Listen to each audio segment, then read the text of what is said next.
अपने बचाव के लिए आप वीडियो में देखा तो सही, ये अपने बचाव के लिए कम से कम ये तो कहती, पर्दा पकड़ लेती कि मुझे नीचे फेंक रहे, जो लोग नीचे खड़े हैं वो उसकी आवाज़ तो सुनते कि मुझे बचाओ, मुझे नीचे फेंक रहे हैं, मुझ पर जुल्म कर रही है। मैंने आप तमाम लोगों के सामने एक गुलशन रावी से मरियम नामी खातून की कहानी रखी थी, जिन्होंने FIR दर्ज कराई थी अपने शौहर, अपने देवर और अपनी सास के अगेंस्ट, और कहा था कि उन्हें छत से धक्का दे दिया गया। और एक बड़ी भयानक सी वीडियो भी आप लोगों से शेयर की थी। उस हवाले से अपडेट्स मेरे पास आ चुकी हैं। उनके शौहर को, उनके देवर को और उनकी सास को गिरफ़्तार कर लिया गया है। इस सिलसिले में उसके घर वालों से रब्ता किया गया, लड़की के घर वालों से रब्ता करने की हमने कोशिश की, उनकी तरफ से कोई जवाब नहीं आया, वो बात नहीं करना चाहते मीडिया से।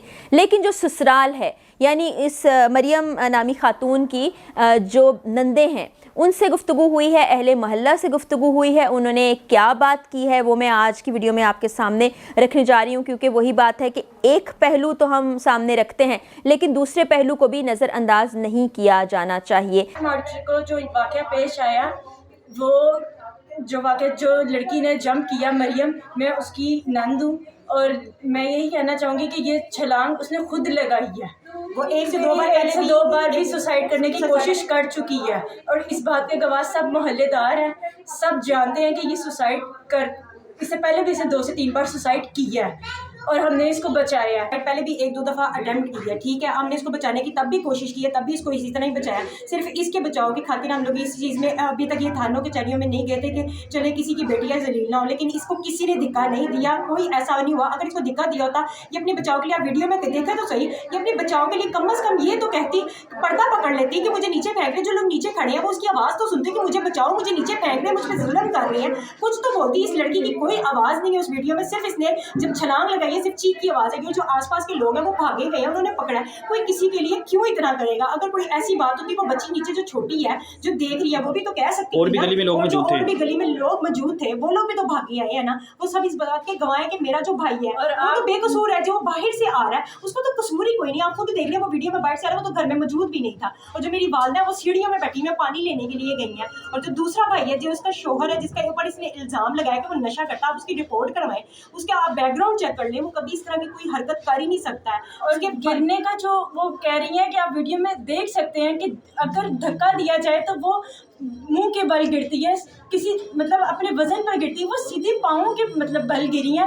तो ये छलांग लगाई जाती है तो पाँव के बल गिरा जाता है ना। तो ये किस तरह देख रहे हैं, जो कोई भी देख रहा है। मेरी इतनी रिक्वेस्ट है कि बेफजूल किसी को ऐसी गुनाह की सजा ना दे जो उन्होंने किया ही नहीं है जी, उनका करियर खराब हो रहा है। आप हलफ उठा सकती हैं इस बात पर? हलफ उठाने के लिए तैयार है कि हमारे दोनों भाई और हमारी वालदा ने धिक्कार नहीं दिया। एटलीस्ट कम से कम इस तरह का हमें इंसाफ चाहिए। उनका करियर खराब हो गया, मेरे दोनों भाइयों को। मेरे भाई को तो सिर्फ बड़े को सिर्फ पढ़ने का शौक था, उसने तो कभी ऐसा कोई काम नहीं। आप रिकॉर्ड चेक कर सकते हैं कि इससे पहले आप मस्जिद जाके पता कर लें, जिस मस्जिद में वो 5 वक्त की नमाज पढ़ के आता, उसने कोई ऐसा काम नहीं किया। खुदा का वास्ता हम पे कोई रहम करे और आपकी वही मेहरबानी है। हमारे भाइयों को इंसाफ दे और हमारे बात पूरे लाहौर में, पंजाब में जहाँ जहाँ बात करी, हम सब जगह बदनाम हो गए, फैमिली में सब जगह। और झूठा इल्जाम है जी, और ये झूठा इल्जाम है कि हमने धिक्का दिया, धिक्का नहीं दिया, उसने खुद सुसाइड किया। बच्चे घर थे ही नहीं। उस लड़की के साथ बड़ा जुल्म हुआ है, वो जनरल अस्पताल में है, उसकी रीढ़ की हड्डी टूट चुकी है और शायद उसे ज़िंदगी भर की माजूरी का सामना करना पड़े। लेकिन अभी जो चीज़ें सामने आई हैं वो कुछ और तशवीशनाक हैं, वो कुछ और चीज़ें बताती हैं। वो मरियम के बारे में भी बहुत कुछ कहती हैं। वो बातें क्या हैं? वो बातें अहले मोहल्ला ने जो बताई, वो एक तो जो ससुराल है उसके बारे में बताते हैं कि वो बड़ा ही भला ससुराल है, वो लोग लड़ाई झगड़ा करने वाले नहीं हैं, अच्छे लोग हैं। अच्छा, लड़की की भी तारीफ़ की है कि वो भी बड़े अच्छे कंडक्ट की थी, बड़े अच्छे अखलाक से मिलती थी। इस खातून की, मरियम की एक बेटी भी है और बहुत सी ऐसी वीडियोज़ हैं जिसमें वो अपने शौहर के साथ नज़र आ रही है, शायद किसी गाने को एंजॉय करते हुए वो नज़र आ रहे हैं, फिर किसी रेस्टोरेंट पर भी मौजूद हैं। बड़ी प्यार मोहब्बत वाली तस्वीर हैं। लेकिन उसकी नंदों की जानिब से बताया ये गया कि मरियम का ज़हनी तवाज़ुन ठीक नहीं है। अभी इसको किसी मेडिकल रिपोर्ट के ज़रिए से वेरीफाई नहीं किया गया। मैं वो तमाम गुफ्तगू आपके सामने रखूँगी जो ससुराल वालों ने की और मोहल्ले वालों ने की। वो कहते हैं कि इसका ज़हनी तवाज़ुन कुछ ठीक नहीं है ये अपने वालिदैन के घर में भी ऐसा ही कुछ किया करती थी। शादी के बाद भी 2 मरतबा वो ऐसी कोशिश कर चुकी है जिसमें उसके कमरे से छुरी बरामद हुई। फिर ये भी कहा गया कि वो अपनी बेटी को भी धक्का देना चाहती थी, फिर अपने आप को नुकसान पहुंचाने की भी कोशिश की तो उसकी सास उसको बचा लिया करती थी या बाकी लोग बचा लिया करते थे, और शौहर से भी उसके अच्छे ताल्लुकात थे। और जो भी FIR काटी गई है उससे हकीकत से कोई ताल्लुक नहीं है, वो हकीकत से मेल नहीं खाती है। बल्कि उस रोज़ भी ऐसा ही कुछ वाक़या हुआ था जिसके बाद उन्होंने खुद घर की छत से छलांग लगा दी। अब तफ्तीश तो जारी है। अब देखना यह है कि पुलिस वाले क्या चीज़ें सामने लेकर आते हैं, क्योंकि एक वो FIR है जो मरियम ने करवाई, और आपको बता दिया मैंने कि जिन लोगों को नामज़द किया है वो गिरफ़्तार हैं, और उस तरफ से डिमांड की जा रही है कि ये FIR ठीक नहीं है, कुछ मसाइल मरियम के साथ थे, इसलिए जो लोग गिरफ्तार किए गए हैं उनको छोड़ दिया जाए, उनका कोई कसूर नहीं है। लेकिन ज़ाहिर है जब पुलिस तफ्तीश करेगी, उस चीज़ को आगे बढ़ाएगी तो फिर सही हक़ाइक़ हमारे सामने आएंगे। इस सिलसिले में जो ससुराल के लोग हैं, नंदों ने ज़्यादा बात की है, उनका ये भी कहना है कि जब से शादी हुई मरियम की तो ऐसे लगता है कि मरियम के घर वालों ने शायद मरियम से जान छुड़वा ली हो।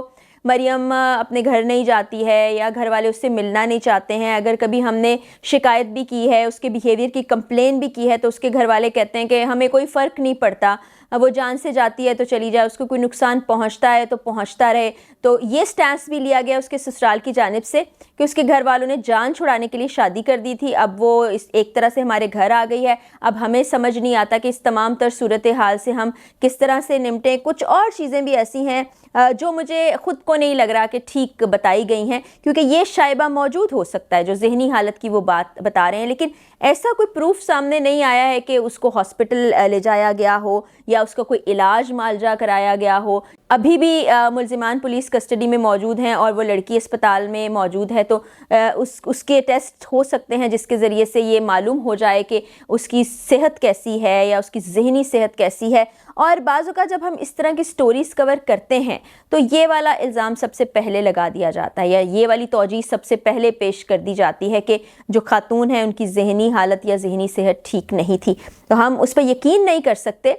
एक वही बात है कि एक तरफ की कहानी जो है उस पर यकीन करना है भी गैर मुनासिब, और जब चीज़ इन्वेस्टिगेशन में चली गई। और सबसे बड़ी बात यह है कि जो CM पंजाब हैं मरियम नवाज़, उन्होंने भी इसका नोटिस लिया है, तो ये भी एक पॉइंट ऐड किया जा रहा है कि चूँकि नोटिस ले लिया गया है इसलिए अब सिर्फ मरियम की सुनी जा रही है, मरियम जो मुद्दई खातून है उन्हीं की सुनी जा रही है, और जो बाकी दूसरी पार्टी है जिस पर इल्ज़ामात आयद किए गए हैं यानी ससुराल वाले, शौहर, सास और देवर, उनकी कोई सुनवाई नहीं हो रही है, उनसे कुछ भी जो तफ्तीश की जा रही है वो वन साइडेड हो रही है। तो इसमें पुलिस को भी ज़रा अपने तरीक़ेकार को ऐसा रखना चाहिए कि दोनों तरफ की चीज़ों को सुने, प्रॉपर तरीके से इंसाफ के तकाज़ों को पूरा करते हुए इन्वेस्टिगेट करें, और जो भी कसूरवार है उसको सज़ा दी जाए, क्योंकि सज़ा ही वाहिद हल है।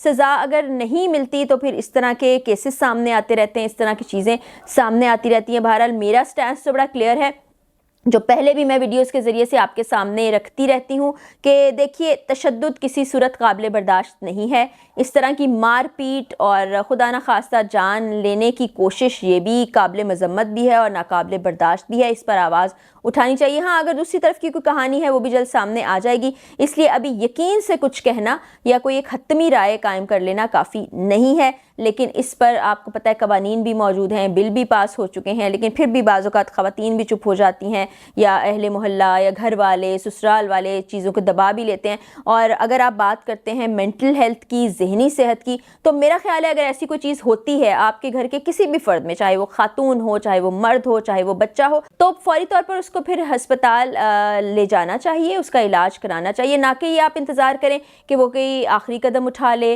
वो खुदा न खास्ता किसी को नुकसान पहुंचा दे या वो अपनी जान लेने की कोशिश कर ले या इस कोशिश में कामयाब भी हो जाए। तो ये बातें जब इस तरह के इंसिडेंट हो जाते हैं तो उसके बाद बताने की बजाय पहले से ही उसका हल तलाश कर लेना चाहिए।